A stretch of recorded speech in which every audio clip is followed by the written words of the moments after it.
Adventures of a Christmas Elf.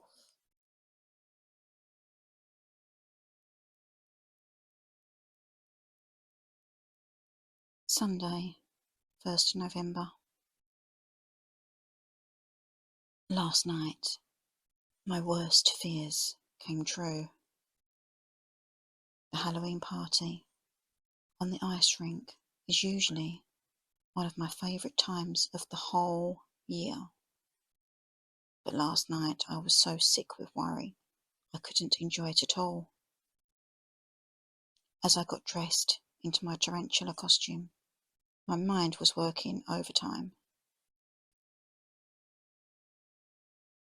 Father Christmas would have his security elves with him, of course. But what use would they be if the baddies came in disguise? I got there early and picked up my skates from Bo and Bay's hut. They always put some skates aside for me. "Help yourself," said Bo when I arrived. "All the skates are over there with everyone's names on." Sure enough, there they were, a really nice black pair, perfect for my outfit. While I was lacing them up, I noticed a pink pair with white fur lining and sparkles.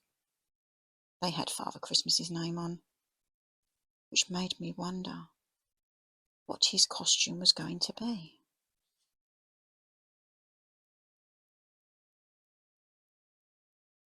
Feeling anxious, I wandered out onto the ice. It was empty and bathed in an eerie low mist, so that the cobwebs, spiders and orange lanterns looked scarier than ever. I felt a hand on my shoulder and jumped. "Tog!" It was Holly, dressed as a headless horsewoman. The outfit was very effective, and it took me a moment to spot her eyes, which I eventually realised were in her chest. "You're here early," she said. "Are you thinking what I'm thinking?" I nodded. "We need to keep a close eye on your dad." "And everyone else," said Holly. "Ola, Max, Fizz, or Eva might come in disguise like they did last year, or—"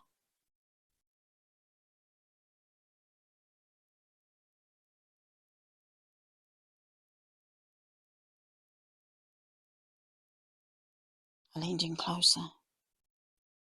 "There may be a traitor in our midst," she whispered. "Like who?" I asked. Holly glanced over her shoulder, making sure she was alone. "What about Anna?" she said quietly. I frowned. "Really?"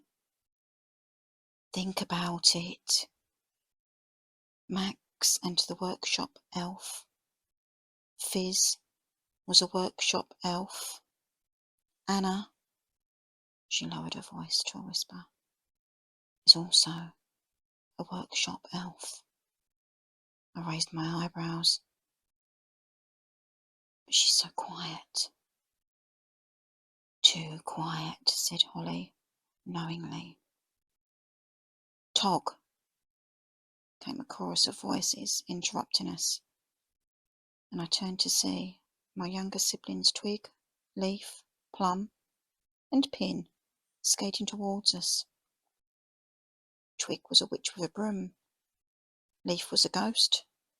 Plum was a pumpkin, and Pin was a bat. They looked amazing. We admired one another's outfits as a flood of people arrived. Bo powered up his DJ decks, pumping out Halloween tunes, and everyone started to dance. Holly and I scoured the crowd, checking for anything suspicious. Suddenly, I spotted a knight in full medieval armour. My mind flashed back to Eva's castle in Luxembourg. Hadn't I seen something similar there, standing in a hallway as a decoration? "Who's that?" I asked Holly. Holly shrugged. Steiner, I called. Is that you? The knight gave us a thumbs up. We were about to investigate further when a loud cheer went up. Father Christmas had arrived, dressed as a fairy godmother, sitting in an open gold carriage pulled by his security elves, who were all dressed as white mice. Holly and I looked at one another nervously. The crowd around him began to go crazy, clapping and cheering. Enjoying the attention, Father Christmas stepped down from the carriage, helped by the head security elf. Then, while everyone flocked around, Father Christmas laced up his furry pink boots and skated out onto the ice. The crowd went wild, which was when I noticed something odd. It was hard to be sure because of the mist, but Father Christmas's skates were steaming.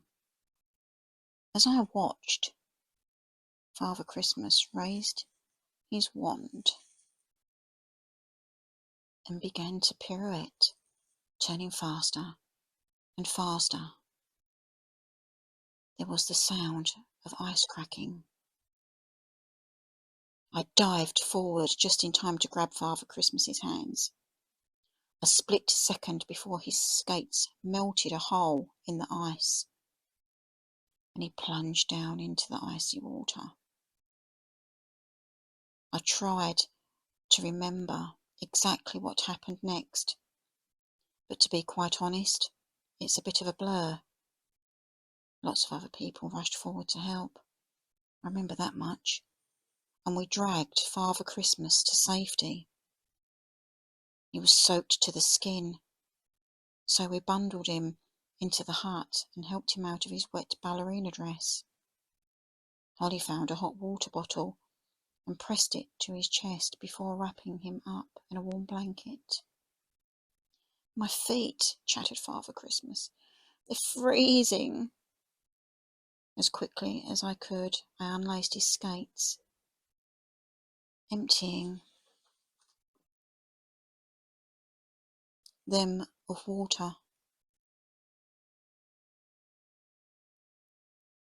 which was when I noticed something a little bit out of the ordinary.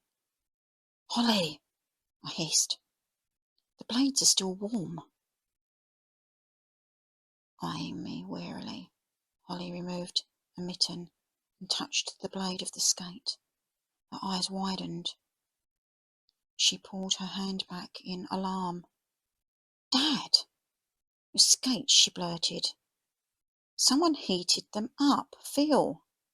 Frowning, Father Christmas stretched out his hand. His fingers touched the metal, and his expression turned from puzzlement to shock. But who could have done that? He stuttered. I told you, said Holly. Ola and Eva are out to get you. The North Pole is not safe.